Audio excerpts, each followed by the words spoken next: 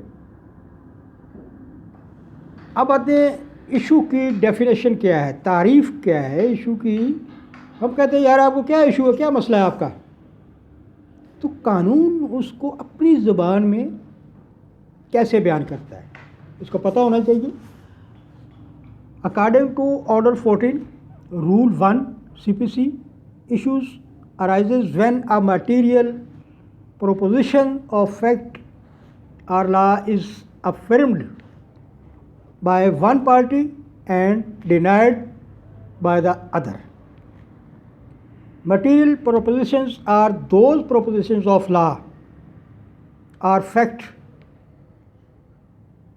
which a plaintiff must allege in order to show a right to sue, or a defendant must allege in order to constitute his defense.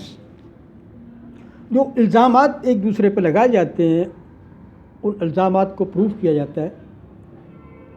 اس کے لیے ایک reference دوں گا آپ کو، ان لکھراج دیدی versus سردار Sarwan Singh AIR 1974 Madhya Pradesh 172. یہ case ہے، اس میں ایشوز کے بارے میں اس سے ریلیٹڈ جو ہے یہ فیصلے کا ریفرنس ہے. Quote issues to be framed must be confirm to material questions of fact اور law to facta probanda and not facta probantia. That is to say, evidence by which material questions of facts are proved or disproved. یا تو ان کو ثابت کیا جاتا ہے پھر ان الزامات کو، ایلیگیشنز کو، یا ڈس پروو کیا جاتا ہے، تو اس کو ایشوز کی ڈیفینیشن تعریف میں ہم بیان کریں گے. اب جج کی ڈیوٹی کیا ہے؟ ان کس reference 2001 civil law general page 31. Duty of جج از to the duty of the جج himself to frame proper issues. جج کا یہ کام ہے کہ وہ مناسب پراپر طریقے سے ایشوز کو قلم بند کرے گا، فریم کرے گا. Where the parties are satisfied, it is their duty to get proper issues framed. اس کا مقصد کیا ہے فریم آف ایشوز کا؟ ان 1984 CLC پیج 1093 1093 صفحہ نمبر پہ the object of framing issues to ascertain حاصل کرنا the real dispute between the parties کہ دونوں پارٹیوں کے درمیان اصل مسئلہ کیا ہے، وہ مقصد تلاش کرنا ایشو کا. Narrowing down the areas of conflict and determine where the parties differ. پیچیدگیوں کو کم کرنا اور فائنل سٹیج پہ آنا جہاں پہ وہ ڈفرینس یا وہ فرق یا وہ ایشو یا وجہ یا کاز پیدا ہوئی ہے اس کو کم کرنا، ختم کرنا. اب اس ایشوز کو پروف کون کرے گا؟ Order 14 rule 1 to 6 CPC، order 8 rule 2، order 20 rule 41 of the civil procedure code. کہ اب آپ نے الزام بھی لگایا ہے تو اس کا پروف کون کرے گا؟ الزام جب آپ لگاتے ہیں کسی پہ تو آپ کو ہی اس کو پروف کرنا پڑے گا کہ یہ دیکھیں جی یہ چیز ہے. کیس ریفرنس ہے in PLD 1936 supreme court Azad Jammu Kashmir page 109. The onus of proof facts is on the party that desires relief on the basis existence of such facts حقائق unless the law presumes existence of such facts. یہ prove بھی وہی کرے گا جو case کرتا ہے اپنی داد رسی کے لیے کہ یہ دیکھیں میرا حق بنتا ہے، اور اس طرح اس فیکٹ حقائق شاید کے مطابق. تو یہ ذمہ داری اونس آف پروف جو ہے وہ بھی پلینٹف پہ آتی ہے سول کیسز میں. Is court bound to frame issue regarding matters which are not denied. کیا کورٹ پابند ہے اس چیز کی کہ وہ ایشوز بھی فریم کرے جن کو انکار نہیں کیا گیا، ڈینائی نہیں کیا گیا؟ The court is not bound to frame issues regarding matters which are not denied. ضروری نہیں ہے کورٹ اس کی باؤنڈ ہو کہ جن حقائق کو ڈیفینڈنٹ نے ڈینائی نہیں کیا ان کو بھی ریکارڈ کرے. اب آتا ہے دو چیزیں آگے میں آپ کو بتاؤں گا کہ when issues are not framed. Inconsistent issues should not be framed. غیر متعلقہ یا پارشلی وہ چیزیں وجہات بنائی گئیں وہی مسئلہ بنے. ہر مسئلے کو علیحدہ علیحدہ سے سارٹ آؤٹ کیا جاتا ہے. یہ کمپلیکیشنز والا جو ہوگا وہ فریم نہیں ہوگا، اس کو ایک ایشو نہیں بولیں گے. Number 2، no issues are to be framed with regard to matters admitted by the defendants. جو تو ڈیفینڈنٹ نے ایڈمٹ کر لی ہیں، قبول کر لی ہیں، ان کے ایشو کو فریم کرنے کی ضرورت نہیں ہے، وہ تو سب ثابت ہو گیا کہ اس نے قبول کر لی. And the court will pronounce judgment respecting matters which are admitted.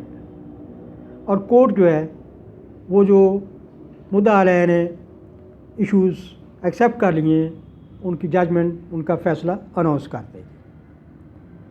یہ کافی لمبا ٹاپک ہے، میں انشاءاللہ اگلے لیکچر میں آپ کو یہ ایشوز کے بارے میں اور بتاؤں گا. آخر میں گزارش کروں گا میرے چینل کو سبسکرائب بھی اور لائک کریں، شیئر کریں میکسیمم. یہ علمی، تعلیمی، قانونی چینل ہے جو ہماری زندگی میں کام آتا ہے. Thank you very much. اپنا خیال رکھیے گا. اللہ حافظ.